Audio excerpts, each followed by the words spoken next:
വീണ്ടും റിപ്പോർട്ടുകളിലേക്ക് തിരിച്ചു വരാം. തന്റെ മാതാവിന്റെ 45-ാം ഓർമ്മ ദിനത്തിൽ വയോധികർക്ക് ആദരവ് നൽകി വ്യത്യസ്തമായ ഒരു മാതൃക പകർന്നു നൽകിയിരിക്കുകയാണ് ചക്കുവള്ളം സ്വദേശി മാനുവൽ മാടപ്പള്ളി മറ്റം എന്ന റിട്ടയർഡ് പോലീസ് ഉദ്യോഗസ്ഥൻ.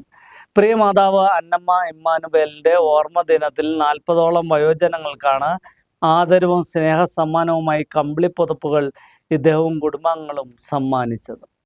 പോലീസ് സേനയിൽ നിന്നും വിരമിച്ച ശേഷം പൊതുപ്രവർത്തന രംഗത്തും ടൂറിസം മേഖലയിലും സജീവമായ മാനുവൽ മാടപ്പള്ളി മറ്റം തന്റെ പ്രിയപ്പെട്ട മാതാവിന്റെ 45-ാം ഓർമ്മ ദിനത്തിൽ ഒരുപറ്റം മാതാപിതാക്കളെ ചേർത്ത് പിടിച്ചാണ് സമൂഹത്തിന് മാതൃകയായത്.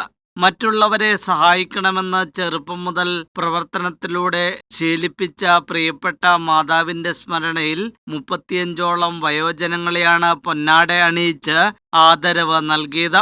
സമകാലീനരായ മാതാപിതാക്കൾക്ക് ആദരവ് നൽകുന്നതിലൂടെ പ്രിയപ്പെട്ട അമ്മച്ചിയുടെ ആത്മാവിന് ശാന്തി ലഭിക്കുമെന്ന് വിശ്വസിക്കുന്നതായി മാനുവൽ മാടപ്പള്ളി മറ്റം പറഞ്ഞു.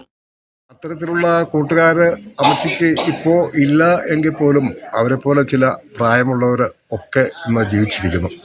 അവരുടെയൊക്കെ അവസ്ഥ പരിശോധിക്കുമ്പോൾ വളരെ പരിതാപകരമാണ്. എല്ലാവരെയും സഹായിക്കാൻ കഴിയില്ലെങ്കിൽ പോലും കുറച്ചുപേരെ അത്തരക്കാരെ എന്തെങ്കിലും ഒരു സന്തോഷത്തിന് ആദരിക്കുകയും ചെറിയ സമ്മാനം കൊടുക്കുകയും ചെയ്യുമ്പോൾ ഇത് ഒരു മാതൃകയാവുകയും അതുപോലെ തന്നെ അമ്മച്ചിയുടെ ആത്മാവിനൊരു സന്തോഷം കിട്ടുകയും ചെയ്യുമെന്ന് വിശ്വസിച്ചുകൊണ്ടാണ് ഈ ഫംഗ്ഷന് ഞാൻ തുനിഞ്ഞത്. അണക്കര അമ്മയ്ക്കൊരുമ്മ സ്നേഹക്കൂട്ടായ്മ അംഗങ്ങളായ വയോജനങ്ങൾക്കാണ് പൊന്നാട അണിയിച്ച ആദരവ് നൽകിയത്. ഇതോടൊപ്പം ഇദ്ദേഹത്തിന്റെ കുടുംബാംഗങ്ങൾ ചേർന്ന് മുഴുവൻ ആളുകൾക്കും സ്നേഹ സമ്മാനമായി കമ്പിളി പുതപ്പുകളും സമ്മാനിച്ചു. അമ്മയ്ക്കൊരുമ്മ സ്നേഹക്കൂട്ടായ്മ chairman Sabu Kuttippalakkal, Kumily YMCA president Samkutty Makkal, CS Prasad എന്നിവർക്കും ചടങ്ങിൽ ആദരവ് നൽകി. മാനുവൽ മാടപ്പള്ളി മറ്റം പിതാവ് ഇമ്മാനുവൽ, ഭാര്യ ശോഭ, മകൾ ഡോക്ടർ നീമ എന്നിവർക്ക് അമ്മയ്ക്കൊരുമ്മ സ്നേഹക്കൂട്ടായ്മയുടെ ആദരവ് നൽകി. ചടങ്ങിന് ശേഷം ലഘു ഭക്ഷണവും നൽകിയാണ് വയോജനങ്ങളെ കുടുംബാംഗങ്ങൾ യാത്രയച്ചത്.